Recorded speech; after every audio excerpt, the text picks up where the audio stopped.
You guys showed so much love to my last buy low video, and I wanted to bring you a part two of that. So I'm bringing you another 3 players I believe you should be acquiring before the 2023 season starts, before their value starts to rise based off their performance or based off other people starting to pick up what I'm trying to put down, if you know what I mean.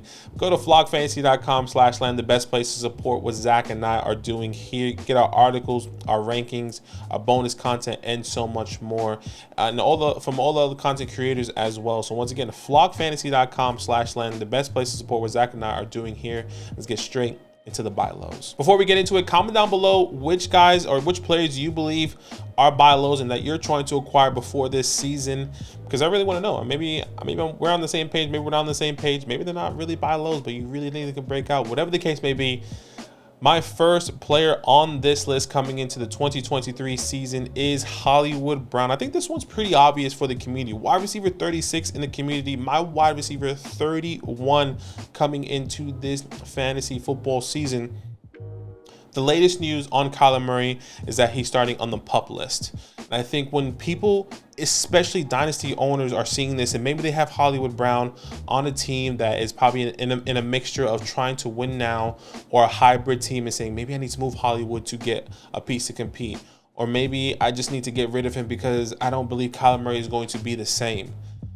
As much as I have an ability to explain to you why I don't like Kyler Murray, I still respect him as a football player. You know, when you watch somebody play football and it's just like, I hated it, right? You don't like it. I hate it when the Giants played Zeke, because I'm a Giants fan and Zeke always got the first down. I hate it when Kyler Murray scrambles, even though that's one of his best qualities. Anyways, completely different conversation. But when people hear this, people get that notification, Kyler Murray starting on the PUP list, he got towards ACL in December. What does that timeline look like? When you look at Hollywood Brown, still a very young player coming into this year, only 26 years old, still looking for that contract extension. Maybe he does stay with this team, or maybe he doesn't. The value is still there. Once again, wide receiver 36. But let me remind you, the first 6 weeks of the season, he was balling. Wide receiver 5 in this past year, in the first 6 weeks of the season, averaging 18.3 fantasy points per game, nearly 500 yards and 3 touchdowns. He was eating.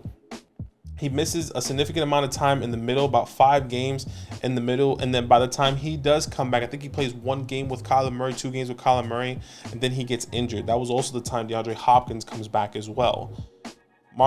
Hollywood Brown is a wide receiver 1B, in my opinion.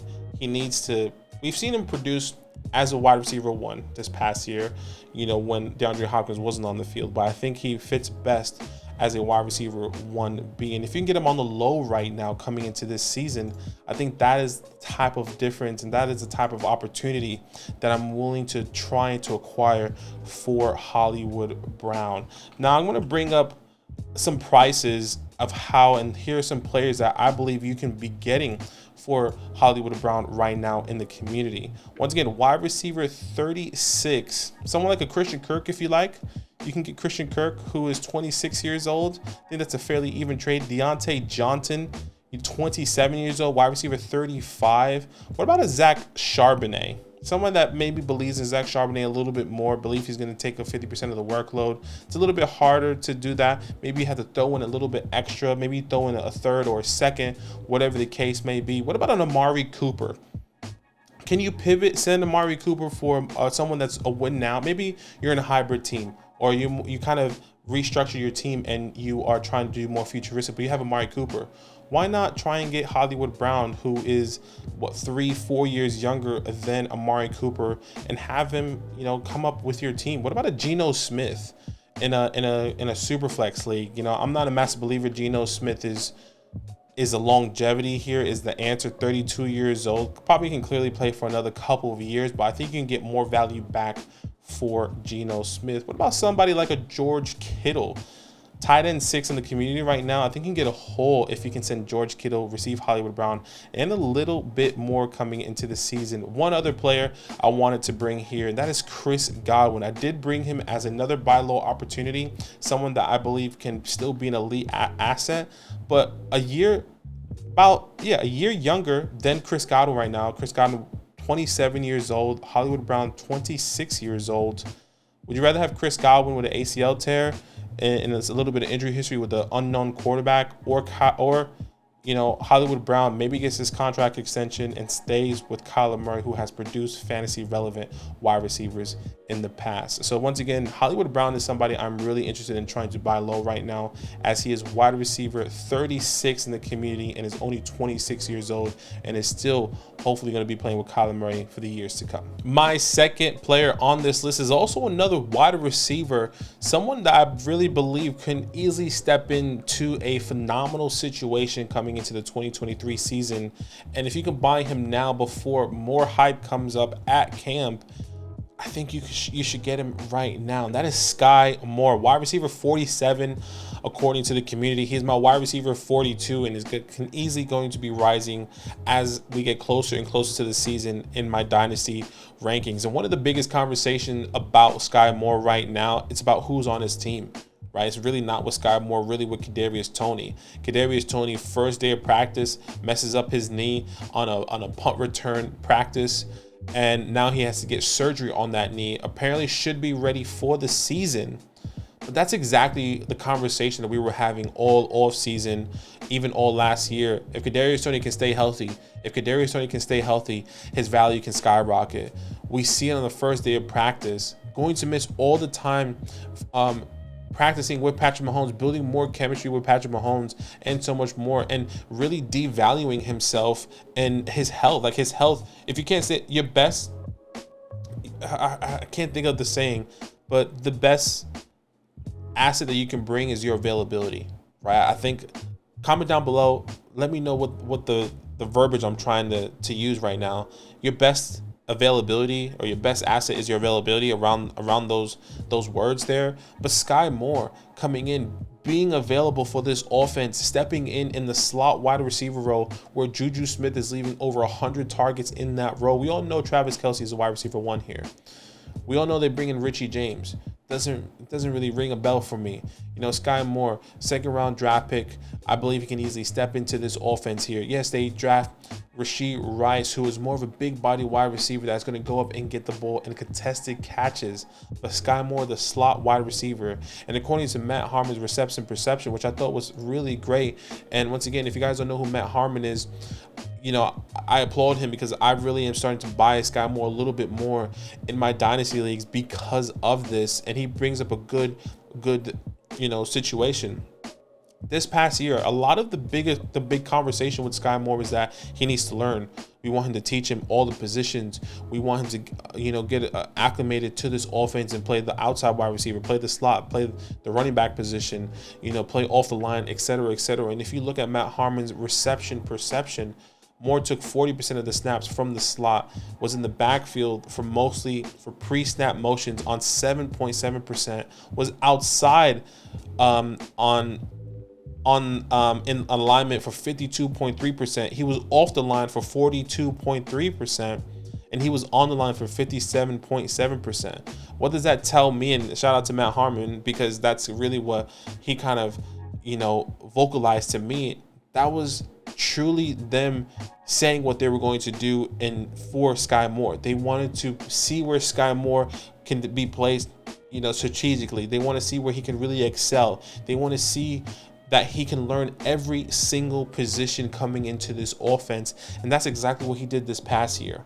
Now that he knows his offense, now that he knows his playbook, now that he knows every single position, he can play in the backfield, he can play in the slot, he can play outside, he can play off the line, whatever the case may be. Sky Moore is going to be the guy that can be moved around, that can play any position. He can play the MVS position with the speed, he can play the slot position, he can play the outside, whatever the case may be. Sky Moore is there with that. So I'm really excited with Sky Moore coming into this year. He's a guy we always believed in, and it's really hard not to bet on someone that plays with Patrick Mahomes. And I think that's exactly why Kadarius Toney is such a massive, not hype, but we believe in Kadarius Toney because of how explosive he is, how he was a first-round draft pick just over 2 years ago now. And he can't stay healthy. Now Sky Moore, if he does stay healthy, he's getting all those opportunities from Kadarius Toney and so much more. So here's some values that I'm really happy to get to trade away to acquire Sky Moore that I think is really great. Let's start off with his teammate, Kadarius Toney, wide receiver 45. Obviously, he's falling in the community, but if someone's out there that really rather have Kadarius Toney and his upside, can you trade away Kadarius Toney and get Sky Moore and some more? Whatever that looks like, I'm really happy to try and acquire Sky Moore over Kadarius Toney. What about a Tyler Lockett? Maybe a win now perspective. There's a win now team out there that's really looking for another piece, and Tyler Lockett is that extra piece. Can you trade away Tyler Lockett and acquire Sky Moore? Tyler Lockett, wide receiver 47 right now. What about a Gabe Davis, wide receiver 48? You know, a lot of people, maybe that's going to be a little bit more harder. Maybe you have to give something, you know, an extra third, an extra fourth, whatever the case may be, to get this deal done. Some other players I'm really interested in trying to sell, that honestly, it's very interesting. What about a Rashad Bateman, wide receiver 43 in the community, with this injury and him starting on the PUP list? I think he was on the PUP list, not on the PUP list, and then he went back on the PUP list. What if he doesn't pan out the same way, kind of like a Kadarius Toney, with all these injuries coming in? And AJ Dillon, I'm really interested to sell for someone like a Sky Moore, a Brian Robinson as well, and an Antonio Gibson. I would rather send all those guys and try to acquire Sky Moore with the upside. I really believe he can coming into the 2023 season. So once again, Sky Moore, wide receiver 46, try to get him on the low right now. My third player on this list at the tight end position, and shout out to him because he just got the bag.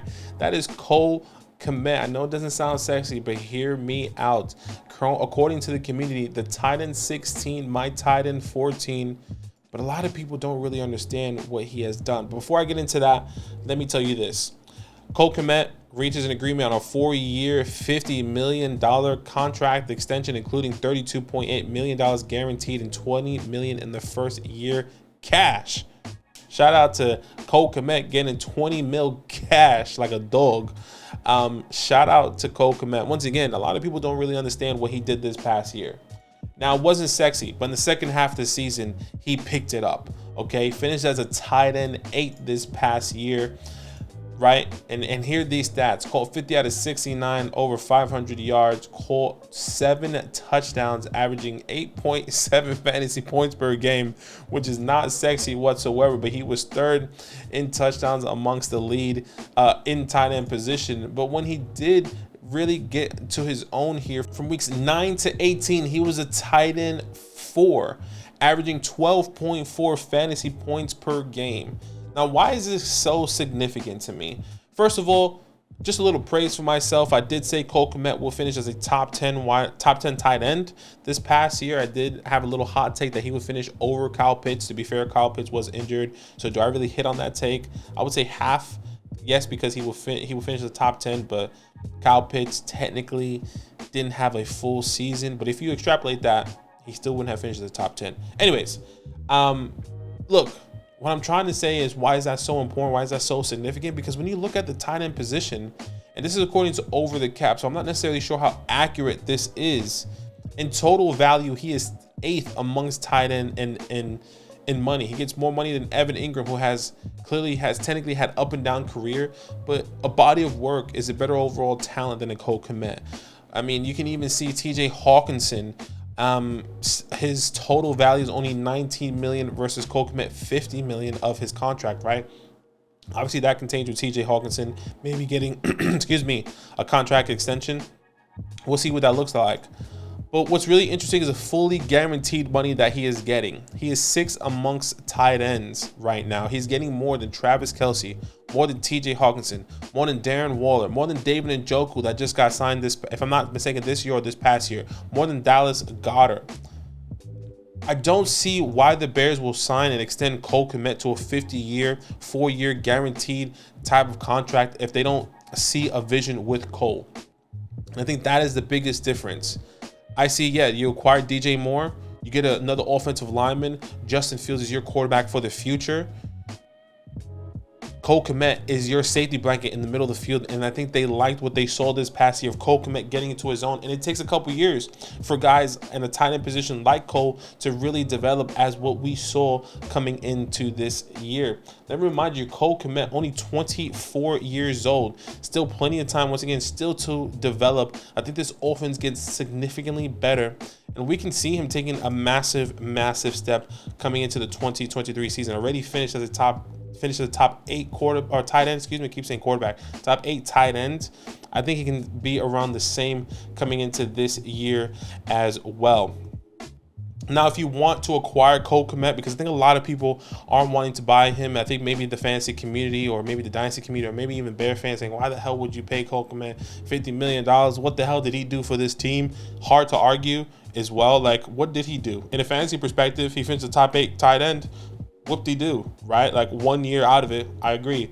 But you can get him at a super cheap price right now, that you can get a tight end that is going to be with the same, hopefully, quarterback for the next 4 years, when I believe Justin Fields does take off this year. What if Justin Fields has a Jalen Hurts type of step up, and you can get Cole Kmet from that team right now on the low? Somebody that I'm happy to trade away to acquire Cole Kmet, according to Keep Trade Cut, James Conner. Can I send a James Conner and receive Cole Kmet? I think you can even get more in a win now perspective. Can I send Romeo Dubs? That's a pretty fair, even trade according to Keep Trade Cut. Send Romeo Dubs, get a Cole Kmet, maybe getting, added some wide receivers. A lot of people believe in Romeo because of Jordan Love and this offense. He is a wide receiver 3, maybe even wide receiver 2 on that team coming into this year. If you haven't done your rookie drafts, maybe a late second round, maybe the 211 to 212, around that area, I'll be really happy to do coming into this season. I think that's probably it. I would say, what about Chig Okonkwo? This might be a little bit difficult now coming in now with all the news with Chig, but according to community, Chig is tied in 15 right now, where Cole Kmet is tied in 16, and he has the longevity of the contract coming in once again to this season. Cole Kmet, a 2nd round draft pick, Chig Okonkwo, a 4th round draft pick.